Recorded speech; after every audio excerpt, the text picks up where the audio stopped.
Welcome to Maheshan IAS. Your rank is our responsibility. Hello जय हिंद and welcome to Maheshan IAS digital platform once again.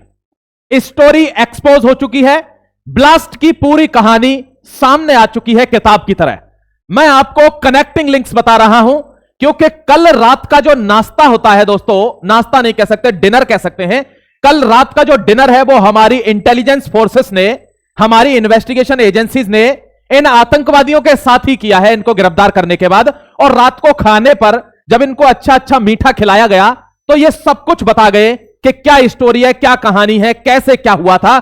जिसको महज एक CNG का blast बनाकर दबाने की कोशिश हो रही थी देश में ही बैठे कुछ गद्दारों की, अब वो पूरी स्टोरी खुद दोस्तों उन्हीं लोगों ने जिन्होंने इस पूरे घटनाक्रम को अंजाम दिया, अपने मुंह से उन्होंने बक बक बक बक करके सब कुछ साफ कर दिया। मैं आपके सामने डिस्कस करूंगा। बहुत ही सेंसिटिव मुद्दा है, आप आर्टिकल को लास्ट तक देखना, आपको बताऊंगा। स्टोरी थोड़ी पेचीदा है, बहुत ध्यान से सुनना, सनसनीखेज खुलासे हैं, आपको समझ में आएगा कि यह क्या प्लॉटिंग चल रही है। मैं आपको यह भी बताऊंगा कि कैसे भारत का आम नागरिक आज एक डॉक्टर पर जाने में डर रहा है, क्योंकि उस डॉक्टर के खुद बाप घर वाले यह कह रहे हैं कि हमको यकीन नहीं होता कि यह इसमें शामिल है। तो हमको कैसे यकीन हो जब तूने जन्म दिया है, तुझे यकीन नहीं है? तो बहुत ध्यान से आर्टिकल को देखना, यह स्टोरी एक्सपोर्ट हो चुकी है और इन दोनों की स्टोरी भी मैं आपको इसमें कनेक्ट करके बताऊंगा। 5 से 6 घटनाएं बताऊंगा कैसे कौन आदमी है कि इसको खत्म कर सकता है, यह भी बताऊंगा। देखिए, सबसे पहले इनकी कहानी सुन लीजिए, बहुत ध्यान से समझना 1 मिनट के लिए। यह वो आदमी है जो फटा है, इसका नाम है डॉक्टर उमर। ठीक है दोस्तों, यह वो है जो फटा है, यह वो है जो राइसिन बना रहा था, यह वो आदमी है जिसके पास 360 किलोग्राम से ज्यादा अमोनियम नाइट्रेट मिला है। यह वो सुपर खां है दोस्तों जो जैसे मोहम्मद की वुमेन विंग की लीडर है। कहां पर?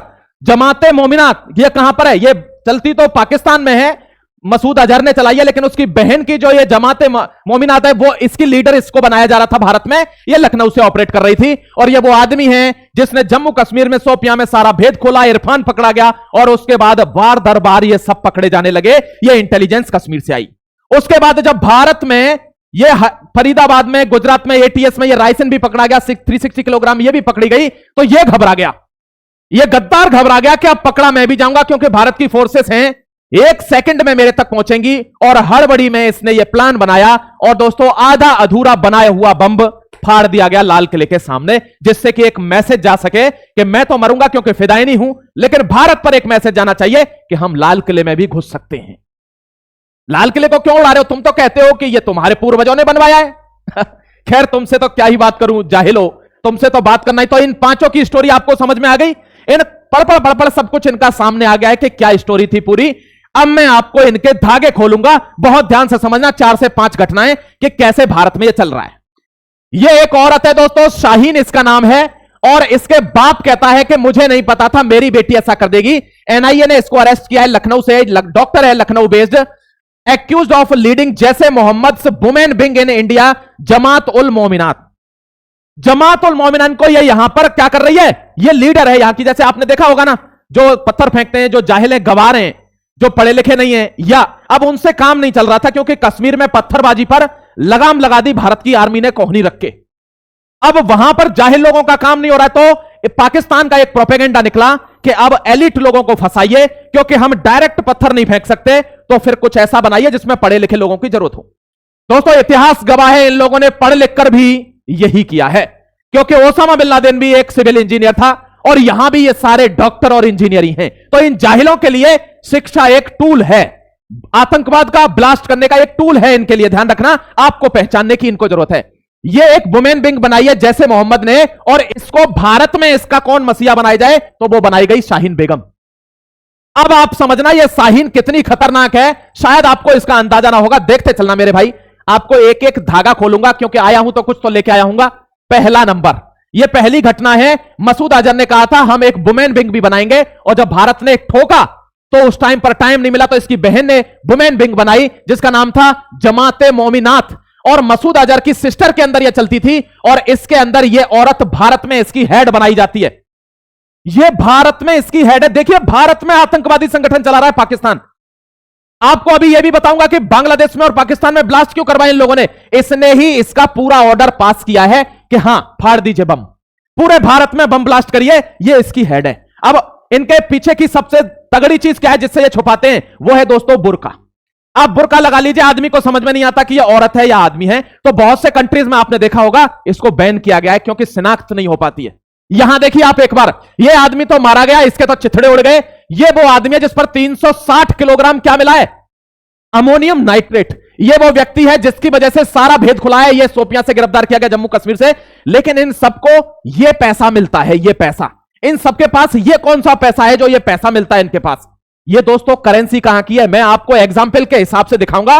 बहुत ध्यान से आप समझना, चीजें क्लियर करके जाऊंगा, ये मेरा वादा है। आप इसीलिए महेशन आईएएस से जुड़े हुए हैं। देखिए क्या लिखा है, Al Falah school of medical science and research centre, और ये कहां पर है? ये फरीदाबाद में है। कहां पर है ये फरीदाबाद में एक यूनिवर्सिटी है, एक कैंपस है। और दोस्तों ये कैसा कैंपस है? Radical education, Islamic education. यहां पर 50,000 लोग मुस्लिम ही लिए जाते हैं, सबके लिए ओपन है। लेकिन सबसे ज्यादा यहां कहां के लोग हैं, मैं बता देता हूं जगह। देखिए सबसे ज्यादा यहां जम्मू कश्मीर का रेडिकल आदमी, उसके बाद यहां यूपी के मेवात का आदमी और पूर्वांचल का आदमी आता है। यहां नॉर्मल आदमी बहुत कम है।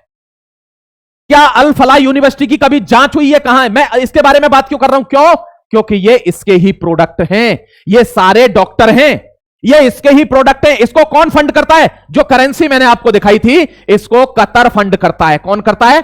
कतर। और कतर किसके इशारे पे काम करता है शायद मुझे बताने की आपको आवश्यकता नहीं है, which is CIA, central investigation agency America की। वो कतर को इंस्ट्रक्शन देती है। कतर दोस्तों फंड करता है यूनिवर्सिटीज को। और अल फलाह यूनिवर्सिटी को कौन फंड करता है? यहीं पे एक यूनिवर्सिटी और थी भारत में, उत्तर प्रदेश के अंदर वो यूनिवर्सिटी थी, उसकी भी मैं आपको पूरी रील बता देता हूं। ये जो इंस्टीट्यूट है ना, यहां के बच्चे, अब यहां से 50,000 डॉक्टर निकल रहे मुस्लिम।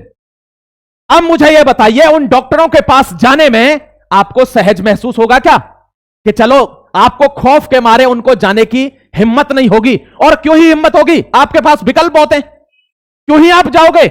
इसलिए कहता हूं, मुसलमानों से कह रहा हूं कि यह जाहिलता छोड़ दो और देखो तुम्हारी कौम को तुम ही खा गए। अभी भी वक्त है, सुधर जाओ, पहचान लो कौन पाकिस्तानी है, कौन दलाल है, कौन आतंकवादी है।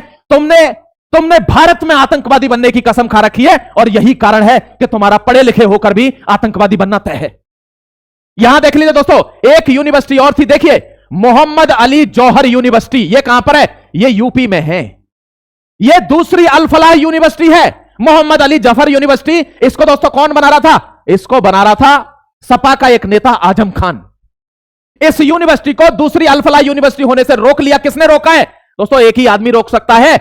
इस आदमी ने इसको अल फलाह यूनिवर्सिटी बनने से रोक लिया और इसको जमीन दोज कर दिया, और इसके मंसूबों पर पानी फेरकर यह कहां? यहां आ गया।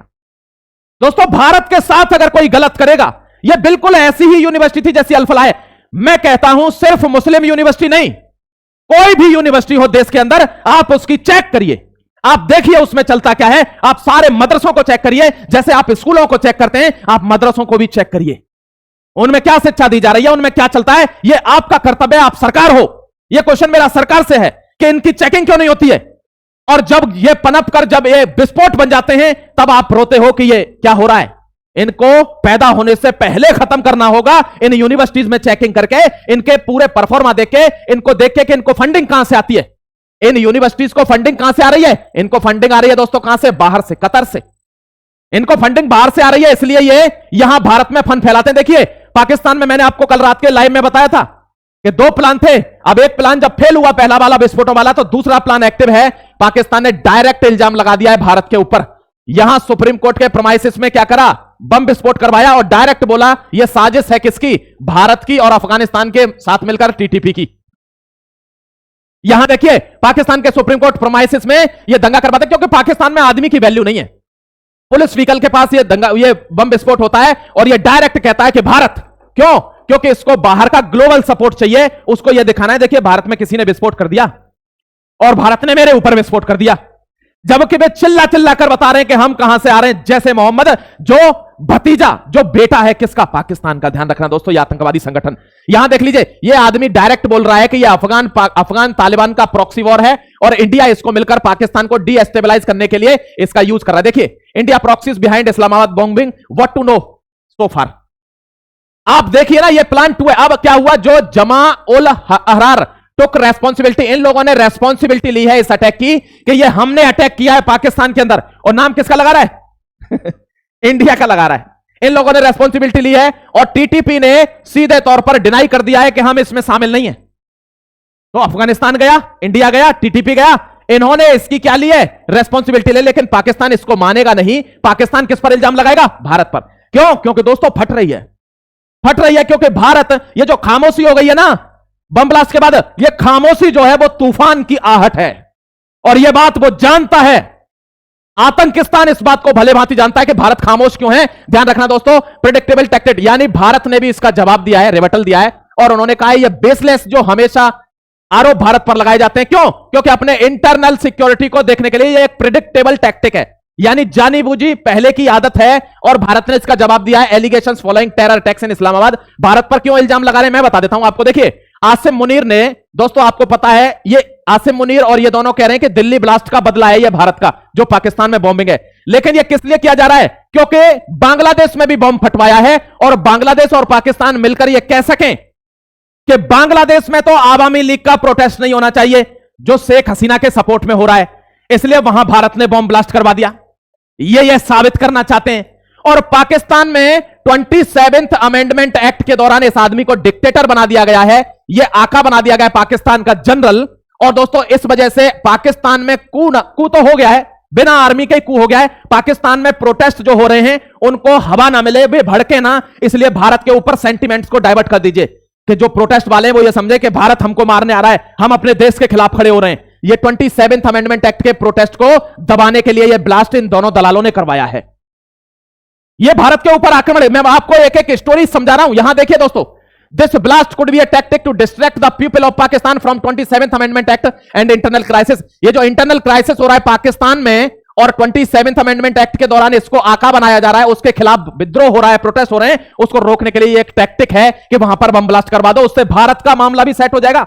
एक तीर से दो निशाने, और हमारी जनता भी इमोशनली कन्वर्ट हो जाएगी, क्योंकि इंफॉर्मेशन वॉर में पाकिस्तान बहुत आ गया। ध्यान रखिएगा। ये देखिए, ये प्रोटेस्ट है पाकिस्तान में, अमेंडमेंट के अगेंस्ट प्रोटेस्ट है ये, कि ये क्या कर रहे हो आप, क्योंकि जब जब पाकिस्तान में कोई एक आदमी पावर में आया है तब तब भारत के साथ युद्ध हुआ ही हुआ है। आप हिस्ट्री उठाकर देख लेना, पूरा इतिहास उठाकर देख लेना मेरे दोस्त। भारत ने यह फ्रेश नोटिफिकेशन जारी किया है कि पाक में डर का माहौल है, पाक में खड़बली है, हलचल है, खौफजदा माहौल है। क्यों, क्योंकि दिल्ली में ब्लास्ट हुआ है, पाकिस्तान ने बूस्ट कर दिया है बॉर्डर की सिक्योरिटी को, फाइटर जेट्स को अलर्ट कर दिया है, एयरफोर्स में हाई अलर्ट है, सेवरल नेशन इश्यू एडवाइजरीज, कई एडवाइजरीज इश्यू कर दी हैं कि घर में जो भी आटा बचा हो वो आटा रख लें, थोड़ा बहुत पानी बचा हो पानी रख लें, क्योंकि भाईजान अब ये दिक्कत होने वाली है। आपने घबराना नहीं है, रोटी तो पहले ही नहीं थी, अब बिल्कुल खत्म हो जाएंगी, क्योंकि भारत वापसी करेगा, और भारत इस बार छोटी वापसी नहीं करेगा। यह पाकिस्तान ने एडवाइजरी कर दी है अपने लोगों के अंदर कि इस बार फुल फ्लैज वॉर के लिए तैयार रहना, क्योंकि हमारा एग्जिस्टेंस खतरे में है। भारत कह चुका है तुमको मिटाऊंगा। आपको पूरी फिल्म क्लियर कर दिया कि कैसे ब्लास्ट, कैसे plan A plan B Bharat से संबंधित हैं। दोस्तों भारत की इकोनॉमी को गिराने का प्रयास है, लेकिन ध्यान रखना, यह मैं ताब देकर आपसे कह रहा हूं कि भारत को अभी यह पहचान नहीं पाए हैं। भारत की एक एक चाल समझना नामुमकिन है। हम इनको घर में घुसेंगे, इनको मारेंगे, इनको जो हमारी टेरिटरी हत्याई हुई है, इलीगली ऑक्यूपाइड कश्मीर, वो भारत का अभिन्न अंग बनेगा, और भारत का अभिन्न अंग बनने के बाद अब बांग्लादेश की तरफ हमारा चिकन नेक जो है वो लॉइन नेक बनेगा, शेर का नेक बनेगा, 22 किलोमीटर 220 किलोमीटर बनेगा, और उसके बाद भारत अपने आप को विश्व पटल पर स्थापित करेगा कि आगे से कोई हिमाकत करने के लिए पैदा ही नहीं होगा। हिमाकत की तो बात दूर है। जय हिंद, वंदे मातरम। फिर मिलूंगा आपसे एक और अपडेट के साथ, तब तक अपना ख्याल रखिए और भारत को मजबूत बनाने के लिए हर संभव प्रयासरत रहिए। जय Hind, Vande Mataram, God bless you.